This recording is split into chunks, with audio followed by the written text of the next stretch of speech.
John Manuel reactions. Disruptions due to flooding are ongoing across parts of Trinidad as of early November 28. Heavy rainfall since November 17 has resulted in flooding, landslides, and fallen trees across the country.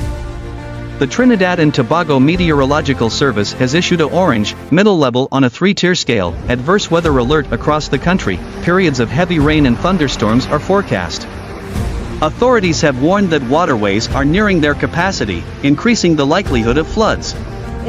Several rivers, including the Coroni River, are at dangerously high levels. Further downpours could trigger additional flooding in the coming days and hamper ongoing recovery efforts. Manzanilla-Mayaro Road partially collapsed November 23. The road remains closed with parts of Mayaro cut off. Reports indicate that major flooding is ongoing in St. Helena, Valsain, and St. Augustine South. Several roads are impassable. Authorities evacuated 20 families in the Tunapuna-Piarco region. Landslides also occurred across the country with a major landslide on Peria Main Road. An emergency shelter is located at the Plum Mighton Community Center. All public schools will be closed November 28 and are scheduled to reopen November 29. The government is warning the population that significant rainfall and flooding is likely to be experienced for the remainder of Saturday into Sunday, and very possibly over the next 5 to 6 days. At an emergency press conference, which began at 11:30 a.m., Minister of Rural Development and Local Government Faris Al-Rawi said that northern, central, eastern and southern parts of Trinidad have already been impacted by flooding and landslides. Low-lying sections of Real Spring and European Gardens housing estates were among the worst-hit areas of East Trinidad affected by floodwaters on Sunday, amid a continuation of several days of ongoing drizzle. At the southeast end of Nathaniel Critchlow Drive at Real Spring, Newsday met Kurt Leety just after lunchtime as he kept a worried eye on the continuing rainfall amid reports of floodwaters encroaching into the yards and houses of residents nearby in areas that were more low-lying.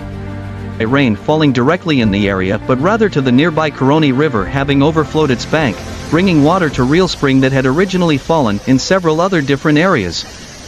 Newsday visited the nearby Spring Vale Recreation Ground, whose turf was heavily soaked, but whose overall elevation spared the grounds from turning into a lake as had happened in certain abutting areas. Resident Kenny Rahman said this was the first time he had seen floodwaters reach so high in that area. He blamed it on an accrual of water right there coming in from other areas. By way of shouting, Newsday spoke to a middle-aged woman trapped in her home on Hugh Fraser Circular Road who freely recounted her experience but did not wish to give her name. She lamented that water had begun to affect her. We had rained since last night and it hasn't stopped, continuous rain. Because of that, the water keeps rising more and more, and it's in the yard now. Mark Ramkalon, a resident of Springland Avenue in Valsain, said everything was lost in his house and 2 of his vehicles were flooded, which affected their steering. He said a dinghy was used to move pets and people to safety. Ramkalon said after his family members were evacuated, he returned with the team to the area and helped with evacuation efforts of several families in Springland. Please subscribe to John Manuel Reactions to be updated on the changes of